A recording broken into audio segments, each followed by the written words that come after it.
मेरे प्रिय बहनों, भाइयों, भांजे और भांजियों, नमस्कार। भारत के यशस्वी और युगदृष्टा प्रधानमंत्री श्रीमान नरेंद्र मोदी जी के नेतृत्व में हमारा देश कोरोना के खिलाफ लड़ाई लड़ रहा है। यह उन्हीं का दूरदर्शी नेतृत्व था कि समय रहते उन्होंने इस संकट को पहचाना, इसकी गहराई को जाना और उससे बचने की रणनीति बनाई। उनके पीछे सारा देश खड़ा हो गया। आज उन्हीं का नेतृत्व है कि जिसके कारण हम कोरोना संकट को देश में नियंत्रित करने में सफल हुए हैं। ऐसे संकट काल में मोदी जी का नेतृत्व भारत को भगवान का वरदान है। उन्हीं के मार्गदर्शन में मध्य प्रदेश में भी हमने कोरोना के संकट को काफी हद तक नियंत्रित किया है। प्रदेश में 1 अप्रैल को पॉजिटिव केसेस के दुगने होने की अवधि 3 दिन थी, जो 1 मई को बढ़कर 14 दिन हो गई। अब यह दर 17.2 दिन है और जल्दी बढ़कर हम इसको 20 दिनों तक ले आएंगे। मध्य प्रदेश में कोविड संक्रमित मरीजों के स्वस्थ होने की दर, रिकवरी रेट, दिनांक 1 मई 2020 को 19.03% थी, जो दिनांक 18 मई को बढ़कर 46% से भी अधिक हो गई। लेकिन संकट अभी टला नहीं है, खतरा भी है, सावधान रहने की जरूरत है। और इसलिए मैं निवेदन कर रहा हूं, एक तरफ प्रदेश में जहां ऐसे जिले हैं जहां पॉजिटिव केसेस पहले आए, लेकिन वहां की जनता की जागरूकता ने, अनुशासन ने, प्रशासन द्वारा बनाई हुई व्यवस्थाओं का पालन किया और जिसके कारण वो 9 जिले कोरोना से पूरी तरह से मुक्त हो गए। वहीं दूसरी तरफ दूसरे उदाहरण भी है। एक केस आया किसी जिले में और असावधान अगर रहे तो 1 से बढ़कर 100 होने में देर नहीं लगी। इसलिए मेरे बहनों और भाइयों, सावधान रहने की आवश्यकता है। डरने की जरूरत नहीं है, घबराने की आवश्यकता नहीं है। व्यवस्थाएं सारी हमने बनाई है। आज 35,000 से ज्यादा बेड हमारे पास तैयार है। भगवान करे इसकी जरूरत ना पड़े, इनकी संख्या बढ़ा के हम 83,000 तक ले जाएंगे। लेकिन सावधान जरूर रहें। मेरे प्रिय बहनों और भाइयों, इस कोरोना के संकट में तब जब अर्थव्यवस्था ध्वस्त हो चुकी थी, हमने अपनी जनता को, समाज के हर वर्ग को कोई दिक्कत ना आए, कोई तकलीफ ना आए, इसके लिए अनेकों कदम उठाए। अलग अलग योजनाओं में गरीब को, मजदूर के खाते में, बच्चों के खाते में, किसानों के खाते में, माताओं बहनों के खाते में लगभग 16,000 करोड़ रुपया डाले गए हैं। मध्य प्रदेश के मेरे मजदूर भाई और बहन जो दूसरे प्रदेशों में थे, लगातार उनको हमने वापस लाने का प्रयास किया, क्योंकि मजदूर का मन बन गया एक बार घर लौटना है। 91 से ज्यादा ट्रेनें आज मध्य प्रदेश लौट चुकी हैं। मजदूरों को लेकर उनको बसों से अपने घर पहुंचाते हैं। हजारों बसों से आसपास के प्रदेशों से हम मजदूरों को लेकर आए हैं उनको उनके घरों पर पहुंचाया है। प्रदेश में अलग अलग जिलों में जो मजदूर काम कर रहे थे उनको भी बसों के माध्यम से उनके घर पहुंचाने का काम किया गया है। मैं अपने प्रवासी मजदूर भाइयों से यह कहना चाहता हूं, चिंता मत करना, तुम अपने प्रदेश में आए हो, किसी तरह की दिक्कत ना हो, इसकी व्यवस्था हम करेंगे, प्रदेश की सरकार करेगी। उनको राशन की कोई कमी नहीं आने दी जाएगी।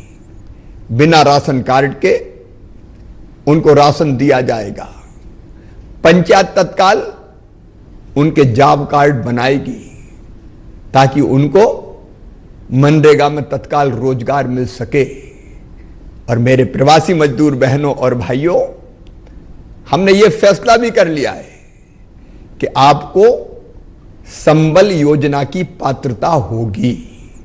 संबल योजना एक ऐसा सुरक्षा कवच है जो जिंदगी की, गरीब की हर आवश्यकताएं पूरी करता है। संकट का समय है, टल जाएगा, निकल जाएगा। मैं अपने बाकी भाई बहनों से भी कहना चाहता हूं, यह मत समझना कि प्रवासी मजदूर भाइयों बहनों के कारण कोरोना फैलता ही है। यह बात सच है कि कुछ पॉजिटिव केस आए, लेकिन उनको हमने क्वारंटाइन में रखा, वो स्वस्थ हो रहे हैं, वो हमारे भाई बहन हैं, उनका भी हमें पूरा ध्यान रखना है। लेकिन केवल अपने प्रदेश के मजदूर नहीं, बाहर के प्रदेशों के मजदूर भाई और बहन बड़ी संख्या में मध्य प्रदेश से होकर गुजर रहे हैं। मध्य प्रदेश देश का दिल है। दक्षिण के राज्यों से, पश्चिम के राज्यों से बड़ी संख्या में मजदूर भाई बहन अपने अपने प्रदेशों में जा रहे हैं। अलग अलग साधनों से आए, कई तो पैदल ही निकल पड़े, cycle, motorcycle, auto rickshaw, truck, जो साधन मिला, एक बार धुन लग गई कि एक बार अपने प्रदेश जाना है। हमने इन दूसरे प्रदेशों के अपने मजदूर भाइयों और बहनों की भी चिंता की, क्योंकि वो भी तो भारत माता के ही बेटे बेटियां हैं। हमने तय किया कि मध्य प्रदेश में अगर कहीं से हमारे प्रवासी मजदूर और भाई और बहन प्रवेश करेंगे तो मध्य प्रदेश में उनको पैदल नहीं चलने देंगे। बसों के माध्यम से जिस प्रदेश के वो हैं, बॉर्डर के प्रदेश, उस प्रदेश की बॉर्डर तक उनको छोड़ने का काम हम करेंगे। 1000 बसें रोज इस काम में लगी है। प्रशासन ने, सरकार ने और मध्य प्रदेश की जनता ने कमाल कर दिया। भोजन की व्यवस्था, चाय की व्यवस्था, नाश्ते की व्यवस्था, पानी की व्यवस्था, अतिथियों जैसा सत्कार हमारे दूसरे प्रदेश के मजदूर बहनों और भाइयों का हमने किया है। और कई जगह तो समाज सेवियों ने उनके पांव में जूते चप्पल तक पहनाए हैं। मध्य प्रदेश की धरती से कोई भूखा नहीं जाएगा, कोई पैदल नहीं जाएगा। ये हमारा संकल्प है और आपके साथ मिलकर हम इसको पूरा करेंगे। अगर दुर्घटना कहीं हुई, बहुत दुर्भाग्यपूर्ण है। मध्य प्रदेश के भाई और बहन औरंगाबाद में ट्रेन की चपेट में आए, हमने तत्काल उनके परिवारों को 5-5 लाख रुपए की आर्थिक सहायता प्रदान की। केवल मध्य प्रदेश के नहीं, अभी कल की घटना है, मध्य प्रदेश के बड़वानी जिले के नावली ब्लॉक के गांव में पति पत्नी अपनी 4 बेटियों के साथ मोटरसाइकिल पे आ रहे थे, ट्राले की चपेट में आ गए। पिता की मृत्यु हो गई, माता की मृत्यु हो गई, 2 बहनें चली गई, केवल 2 छोटी छोटी बेटियां बची। लेकिन वो बेटियां अनाथ नहीं है, हम उनके संरक्षक हैं। हमने व्यवस्था की है कि हम 13 लाख रुपया उन दोनों बेटियों के नाम पर फिक्स डिपॉजिट करवाएंगे और 1 लाख रुपया बैंक के खाते में डाल के उनकी तात्कालिक खर्चे की व्यवस्था करवाएंगे।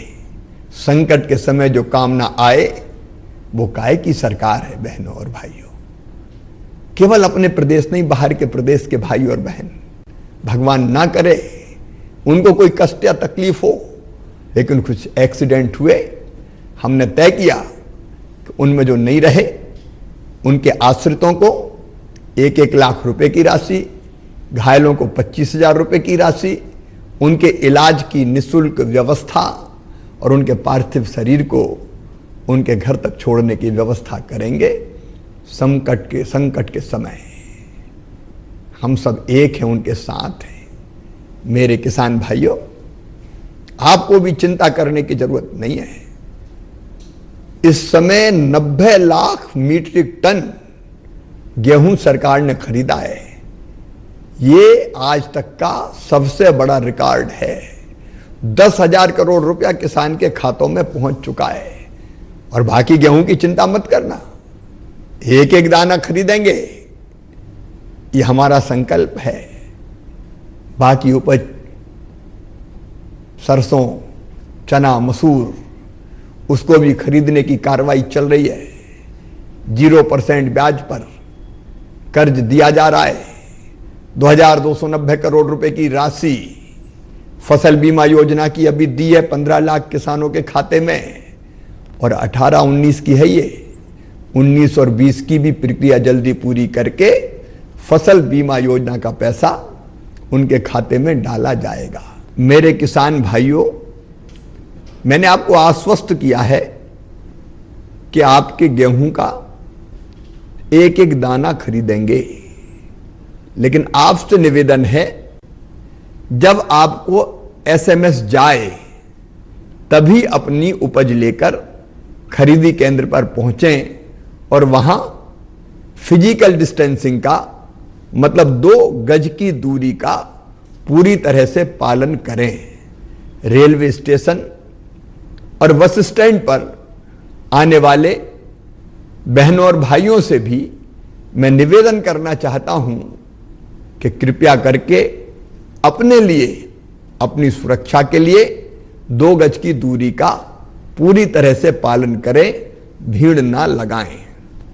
मेरे प्यारे बच्चों, तुम्हारी पढ़ाई का भी नुकसान हुआ है, लेकिन ऑनलाइन पढ़ाई जारी रहे इसकी कोशिश भी की जाएगी। अब 10वीं के बचे हुए पेपर नहीं होंगे, जो पेपर दे दिए उसी के आधार पर मेरिट लिस्ट बन जाएगी। 12वीं के बचे पेपर जरूर 8 से 16 जून के बीच होंगे, और इस अवधि में स्कूल बंद रहे हैं तो वो ट्यूशन फीस के अलावा और कोई शुल्क पालकों से नहीं वसूलेंगे।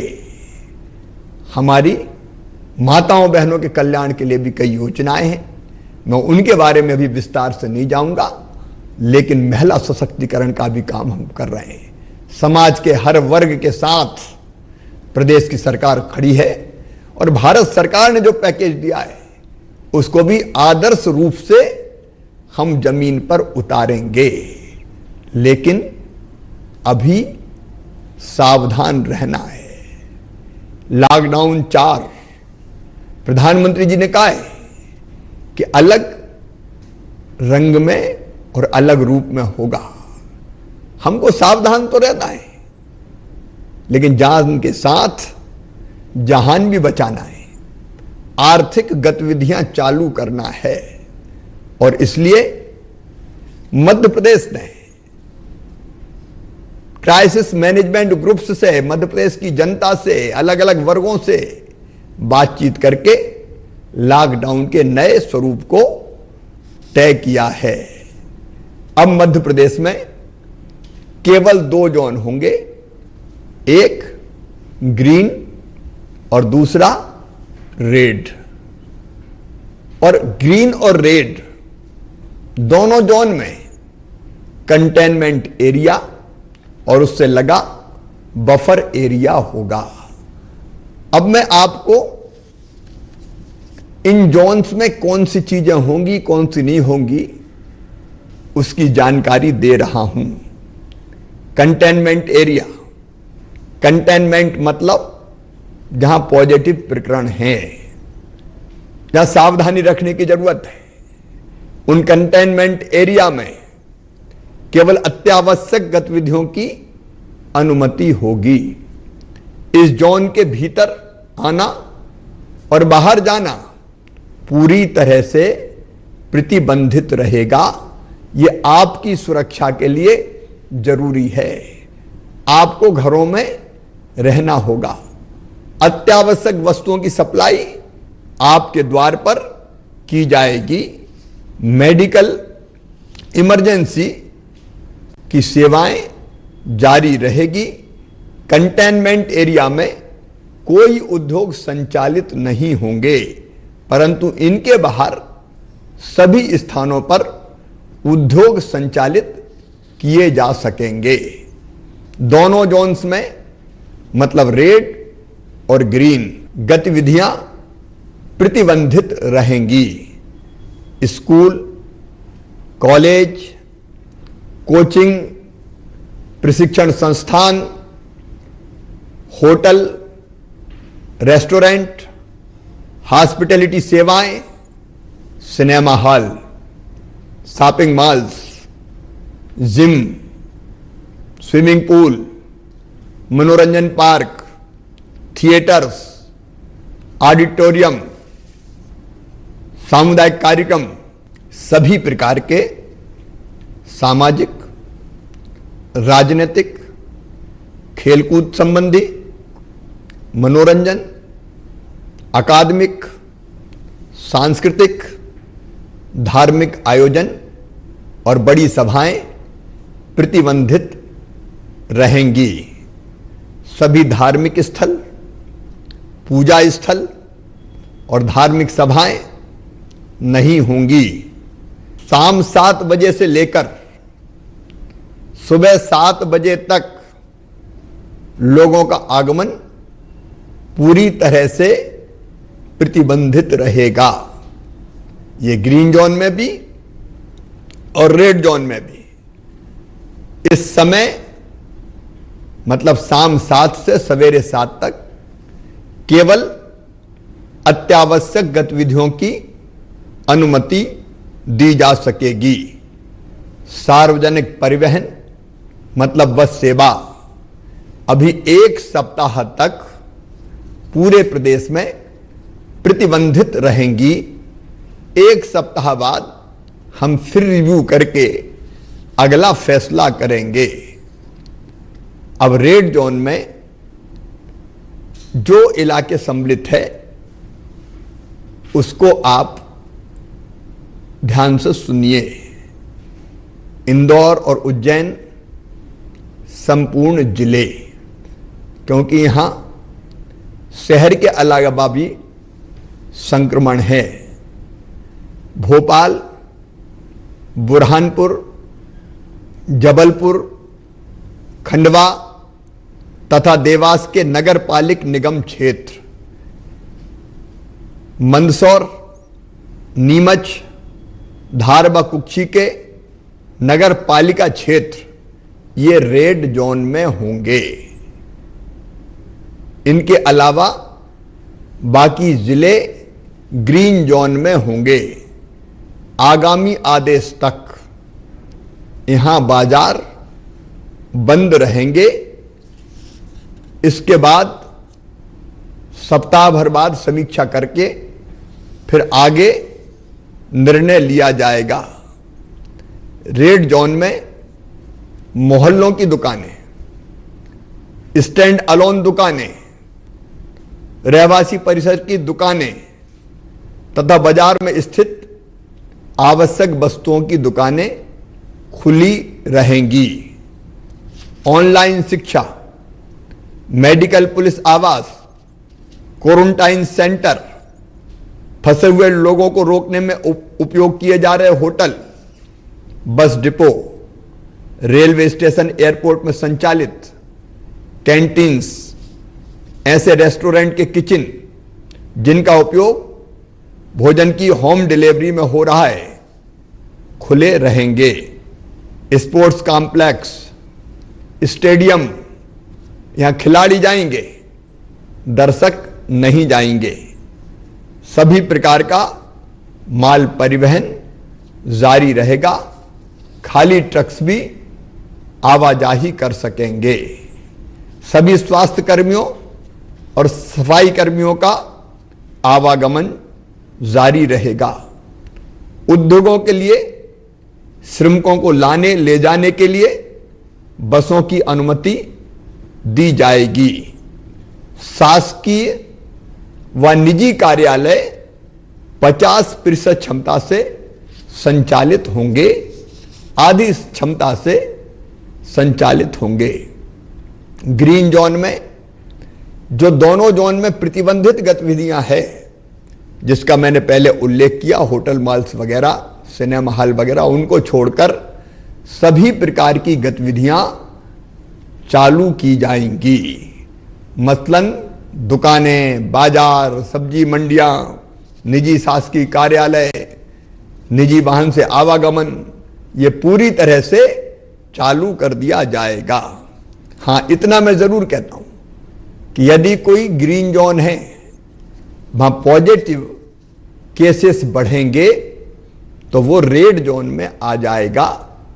और इसलिए ग्रीन जोन में आने वाले सभी बहनों और भाइयों से मेरी प्रार्थना है कि अपना जिला, अपना शहर ग्रीन जोन में बना रहे, इसलिए सावधानियां जरूर बरतें। दोनों जोन में हमारे बुजुर्ग जिनकी उम्र 65 साल से ज्यादा हो, बे भाई बहन जिनको कई तरह की गंभीर बीमारियां हैं, गर्भवती बहनें और 10 साल से कम उम्र के बच्चे, उनको घर में रहना ही उनकी जीवन के लिए आवश्यक है। मैं फिर एक बार निवेदन करना चाहता हूं कि ग्रीन जोन में भी जहां आवागमन चालू होगा या बाकी स्थान पर जहां अनुमति है जाने की, सार्वजनिक स्थानों और कार्यस्थल पर फेस कवर, मास्क, चाहे वो रुमाल का हो, चाहे वो आपके अंगोछे का हो, उसको पहनना आवश्यक होगा। सार्वजनिक स्थानों और कार्यस्थल पर अगर किसी ने थूका तो जुर्माना किया जाएगा। सार्वजनिक स्थानों और परिवहन के दौरान फिजिकल डिस्टेंसिंग, मतलब 2 गज की दूरी का पालन करना अनिवार्य होगा। विवाह समारोह नहीं होंगे, लेकिन विवाह में होंगे अधिकतम 50 लोग दोनों पक्ष के शामिल हो सकेंगे। अंतिम संस्कार में अधिकतम 20 लोग शामिल हो सकेंगे। सार्वजनिक स्थानों पर शराब पीना, पान तंबाकू खाना, गुटखा खाना प्रतिबंधित रहेगा। दुकानों पर, जहां सारे बाजार खुल जाएंगे ग्रीन जोन में, वहां भी ग्राहकों के बीच 2 गज की दूरी रखनी पड़ेगी और एक समय दुकान पर 5 लोग से ज्यादा उपस्थिति नहीं होगी। सभी कार्यस्थलों के प्रवेश द्वार पर और प्रस्थान द्वार पर थर्मल स्कैनिंग, हैंड वॉश और सैनिटाइजर की व्यवस्था आवश्यक होगी। पूरे कार्यस्थल का नियमित रूप से सैनिटाइजेशन करना होगा। लंच ब्रेक इत्यादि के समय भी फिजिकल डिस्टेंसिंग बना के रखनी पड़ेगी। मेरे प्रिय बहनों और भाइयों, प्रधानमंत्री जी ने कहा है कि चुनौती तो है, लेकिन इसको अवसर में बदलना है। इसलिए उन्होंने मंत्र दिया है, आत्मनिर्भर भारत। आत्मनिर्भर भारत के लिए हमें आत्मनिर्भर मध्य प्रदेश बनाना है। आत्मनिर्भर मध्य प्रदेश का मैं पूरा खाका तैयार कर रहा हूं और जल्दी उसका ड्राफ्ट लेके आपके सामने आऊंगा। हम आत्मविश्वास से भरे हैं, संकट से डरे नहीं हैं। हम धन की कमी की बात भी नहीं करेंगे, हम धन की व्यवस्था भी करेंगे। तेजी से हम हमारे जो ढांचा है उसको खड़ा करने के लिए बड़े व्यापक पैमाने पर कार्यों का प्रारंभ करेंगे। एक नहीं अनेकों योजनाएं दिमाग में हैं जिनको कार्य रूप देंगे। हम सब मिलके आत्मनिर्भर बनाने का संकल्प लें, पूरी सावधानी के साथ कि हमें कोविड के साथ, कोरोना के साथ जीना भी है, लेकिन आर्थिक गतिविधियां चालू रखना भी है ताकि जिंदगी की रफ्तार ना रुके और हम इस काम को संतुलित रूप से संतुलन बना के करेंगे। जहां चाह होती है वहां राह को निकलना ही पड़ता है। इस संकट के अवसर को चुनौती में बदल के एक नया मध्य प्रदेश हम खड़ा कर देंगे। कौन कहता है कि आसमान में सुराख नहीं होता, एक पत्थर तो तबीयत से उछालो यारो। बहुत बहुत धन्यवाद। नमस्कार।